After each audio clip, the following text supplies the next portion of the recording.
They thought she was just a quiet farm girl, someone easy to mock, someone who didn't belong. But when the bullies sneered, "Call your husband, farm girl," they didn't know that the man about to walk through the door was no ordinary husband, he was Delta Force. And what happened next left the entire town shaken forever. The late summer sun hung heavy over Willow Creek, a small rural town where the farms stretched endlessly, and gossip traveled faster than the wind. Anna May Carver had lived here all her life, tending her family's farm and carrying herself with a quiet strength inherited from generations of farmers before her. She was tall, with sun-kissed skin, and a modesty that made her seem almost invisible in gatherings. People in town called her the farm girl, not always kindly, sometimes as if it meant she was less sophisticated, less important than those who worked in offices or owned businesses on Main Street. Anna never fought the label. She had always believed that dignity came from work, not from words. Yet for some in town, that humility was an open invitation for ridicule. It was at the farmers' market that day, a Saturday morning when the town square buzzed with people, that Anna found herself the target of taunts. A group of men leaned against their polished trucks at the edge of the market. They were the kind who liked attention, flashy watches, sunglasses that never came off, and an air of arrogance that filled every space they entered. They had been drinking early, the smell clung to their clothes and words. Anna had come to sell her fresh produce, baskets of tomatoes, corn, and jars of homemade jam lined her stand. Business was steady until she felt their eyes on her. "Well, look who's here," one of them jeered loudly. Little Miss Farm Girl, trying to play shopkeeper. His friends laughed, leaning into each other. "Bet she thinks she's better than us just because she can grow a tomato," another added. Anna kept her eyes down, arranging jars on the table, pretending she hadn't heard. She had dealt with worse, the trick was not to give them a reaction. But the group was relentless. "Hey, farm girl," one called again, his tone sharper. "Why don't you call your husband, huh? Maybe he can sell your corn for you." The laughter rang out, harsh and mean. Anna froze. The words were sharper than they knew. They didn't know about Mark. Most people in town thought he was just away on some construction job, or maybe trucking. No one really knew because Anna never bragged. What they didn't know was that Mark Carver was not just a husband. He was Delta Force, one of the U.S. Army's most elite operators, a man who lived in shadows most would never understand. His missions were classified, his presence often erased from records. And right now, he was due home after months away. Anna's silence seemed to embolden the men. "What's wrong, farm girl?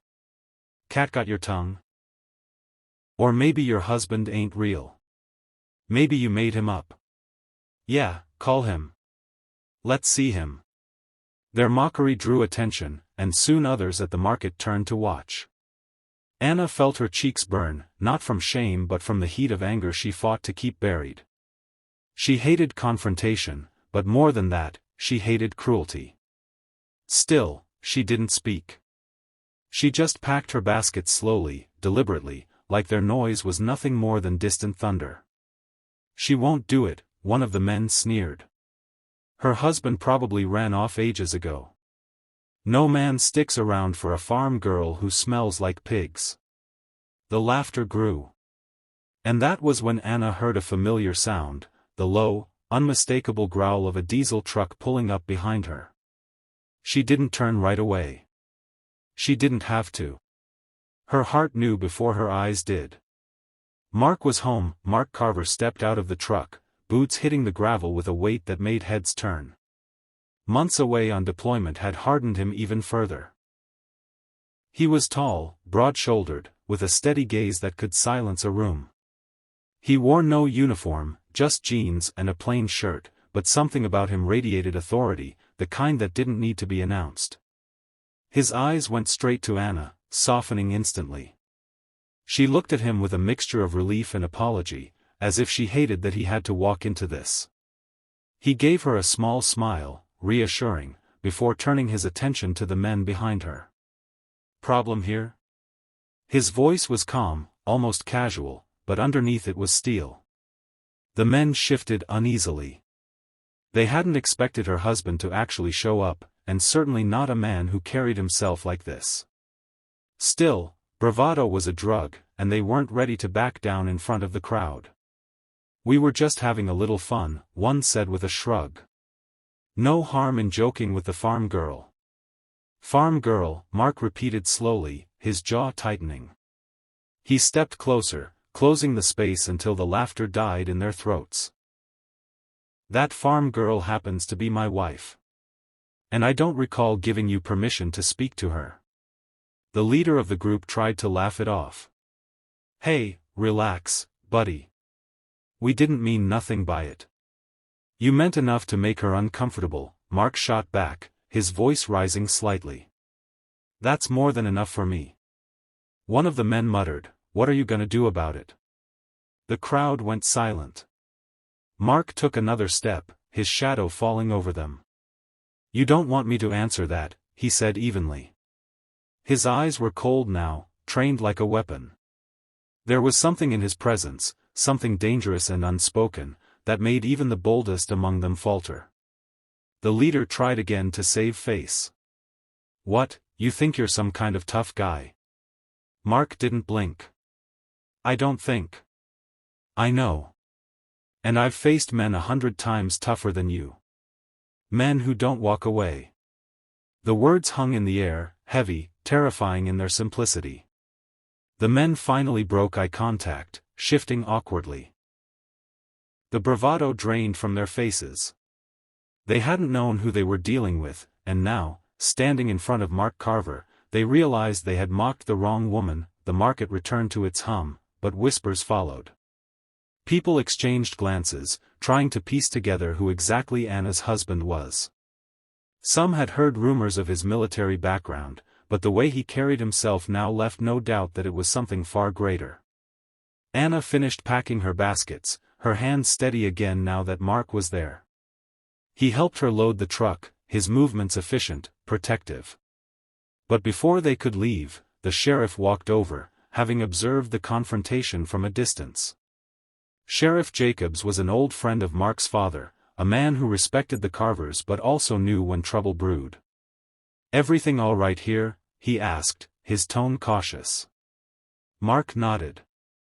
"For now." Jacobs eyed the group of men, who were now pretending to browse a nearby stall. "I'd say you boys owe this lady an apology," he said firmly. The men mumbled something, barely audible. Mark stepped forward. Louder. Their voices shook slightly as they muttered, "Sorry."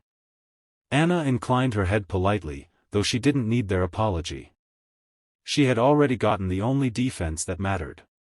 On the way home, the truck was quiet for a while. The fields rolled past, golden and endless. Finally, Anna spoke. "I hate that you had to see that." Mark reached over, taking her hand. "I hate that they thought they could treat you that way. But I'm glad I was there." She smiled faintly. "You always show up at the right time." He squeezed her hand. "Always." That night, as the sun dipped behind the horizon, word spread like wildfire through Willow Creek. The story grew with each retelling, how the farm girl's husband had shown up, how the bullies had gone pale, how one look from him had silenced them. In small towns, stories carried weight, and this one was no different.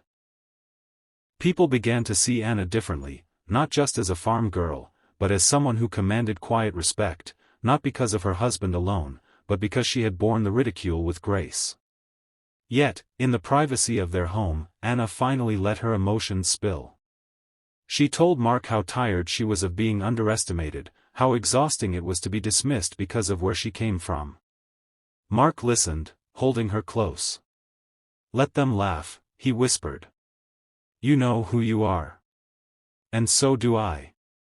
That's all that matters." But in his heart, he knew the men would not forget the humiliation. And sometimes, wounded pride was the most dangerous enemy of all. The following week, Mark and Anna returned to the market.